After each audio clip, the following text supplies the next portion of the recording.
Yo, YouTube, what is going on? It's your boy SalvationsElite, and we are back with another video, guys. As you guys can tell, there is no face cam today because I am 800 miles away from my setup. But yeah, so this is going to be a pretty straightforward video.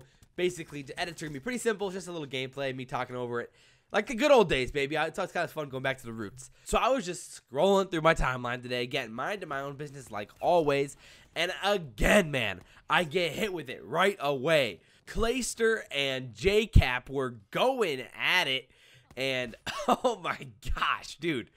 I mean, we haven't seen this type of drama in a while in the Call of Duty community. We haven't had this Kardashian effect lately, but wow, Jkap and Clay brought it, especially Jkap, and we got a lot to talk about. So before we actually get into it, I just want to say, like, I really do like these guys a lot. I think they're world-class players. They're awesome dudes, and they're really perfect personalities for the Call of Duty scene. But this drama is juicy, so I don't really want to ignore it. I was going to make a video about just a recap of CWL Fort Worth, but I'm at home, and what I got with me isn't very ideal for making videos. But once I get back to my setup this weekend, I'm sure we can make more videos happen. So this all started a few weeks ago when there was rumors about Clayster getting dropped. The rumors were flying around, like, and eventually Clay ended up making a video about it, kind of addressing all the issues and the potential rumors and everything like that.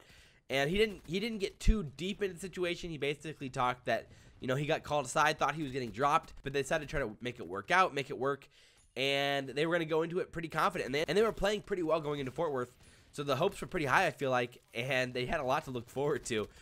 But it didn't really go as planned when they got to Fort Worth, because they finished bottom 4. It was basically a lot of these players' worst finishes ever as a pro, or at least recently, and especially for Jkap, was like one of the worst finishes in Jkap's career. So there's a lot of negatives going to this event. They finished, you know, bottom 4, which really sucks and isn't what you want to make happen when you're going to these events. But so basically that was kind of what started brewing all this drama, and then it all really started flowing that when it was announced that Jkap was dropped to a substitute for Simp, and Simp was moving into the starting lineup for EU. And that is kind of where it all started spurring, and then the Cod burner came into play. The Cod burner basically blamed Jkap for trying to drop Clay, and that's what ended up starting, and the Cod burner was saying that's basically what started or spurred all the drama and all of the issues, and that kind of all spurred into them playing bad, and, you know, that ended up resulting in Jkap getting dropped. You know, and then Nameless, who does his Codcast, wanted both of these guys on his podcast to come talk about it, and that's where all of this started going down today.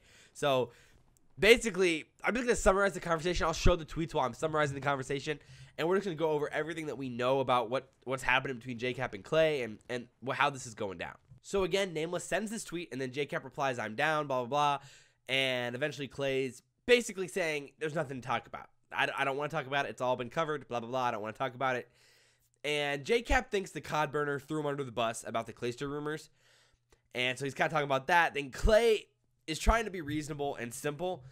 And, you know, he basically just says, we played bad at Fort Worth and felt like we needed to make a change. And he wants Jkap to stop calling him, Clayster, the burner. Because Clay is continually emphasizing that he's not the burner. Which to me, I mean, come on, it's kind of like that double negative. You know, you're denying it. That's what the person who's the Cod burner would say. I don't know. Nah, I'm just playing. But basically, Clay's like says he'd never risk his career to give intel like the burner does, and is pissed that Jkap keeps saying that it's him.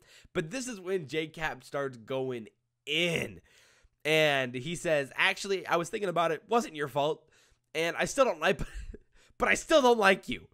And you're arrogant, you're self-centered, you're egocentric, and you are a horrible teammate." So Jkap was going in on Clay. And then Clay's kind of trying to avoid the drama. He just kind of says, good luck, like, you know, it's your opinion, whatever. And then Jkap takes another body shot and then throws the rest of EU under the bus, basically saying that, you know, they were the ones that came to him first. And Clay was like, yo, what? Nah, I never thought that you were the one that said it first. You know, that's kind of what Clay was saying. So then Jkap's basically saying, man, you thought that me rooming with Tyler instead of you was the reason why you got dropped. Like, bro, you're crazy. And then Clay was like, what? No, what? Let's just drop it. Let's just drop it. That's kind of how it all went down. But, like, those personal shots from Jkap were pretty legit. I mean, for him basically saying you're arrogant, you're egocentric, all you care about is the fans' opinions, you're a horrible teammate, you were way better back in the day on AW or whatever. Like, Jkap was going in on him. And, I mean, man, I mean, I can understand Jkap's kind of a point of view here. I mean, he's obviously going to be a little frustrated getting dropped for a new player, a young guy, 18-year-old simp. But, like, at the same time, man, like, he kind of got a little bit too salty here, man. It's a little rough for Jkap to be going this hard on guys like that, man. And, like, it was a little immature, I feel like, from Jkap. I mean, it's the competitor coming at him, so I totally respect it. I mean, I love Jkap's passion and his ability just to be real and say it how it is. So I respect that. But, like, I think he went a little bit too personal, and he probably could have kept most of this inside of text messages or something like that. But, you know, it is what it is. He fired it up online, and we're kind of here where we are. So they went to Twitter and kind of gave, like, little rebuttals. Specifically, Jkap went to Twitter and gave, like, one final little rebuttal. And so this is what it said. He was basically pissed that people are, like, calling it a meltdown. And he says that everything he's saying is the unfiltered 100% truth. And he was just saying that Pristini, Arcedes, and Simp, he basically reemphasized that they were originally the ones who mentioned dropping Clay, and it wasn't him who wanted to drop Clay. And he replied to another post about Clay's value, which I thought was pretty interesting, to E United. And the post was basically saying why Clay basically couldn't be dropped because he brings so much monetary value to EU and to the COD scene. And that post said, and that's the game, unfortunately, in quotes. And then Jkap said, yeah, I've been made aware of that game recently. So, you know, he's basically saying, yeah, well, we wanted to drop Clay, but they weren't having it. They weren't about to drop Clay, so they dropped me instead. I mean, from EU's point of view, I can understand it. Clay's kind of been the staple for him the last few years. He's got a lot of fans, and we saw it like at COD Champs. Everybody was behind Clay at COD Champs, man.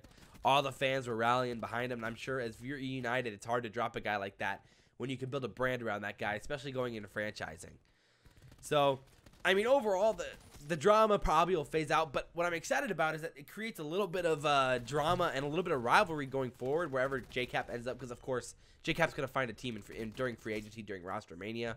So, I mean, this is going to be awesome stuff. I can't wait to see where Jkap ends up and how this turns out for competitive Call of Duty. I'm sure it's going to create for some awesome rivalries, and you know Clay's going to be talking about it. You know when Clay drives like a 2 or 3 or 4, like a 2-piece or 3-piece on Jkap, you know Clay's about to be saying something on stage. So it's going to create for some good entertainment value, and I'm sure, you know, for the Call of Duty scene as a whole, it's probably a good thing to have a little bit more drama here and there. The pros are always so happy-go-lucky and they're always so friendly with each other, you know. I always like seeing a little bit of the drama. So with that said, guys, basically we're just wrapping up this. Obviously, again, there wasn't a lot of editing going into this video. It was just talking about it and recapping what's happening with Jkap and Clay. And we'll be talking a lot more about Call of Duty and tips and everything moving forward once I get back to my setup. So with that said, guys, hope you guys enjoyed the video. Like, comment, favorite, and subscribe if you enjoyed it. Share the video if you guys really enjoyed it. I really do appreciate it. But as always, guys, I'm your boy SalvationsElite, and we'll see you next time. I'm out.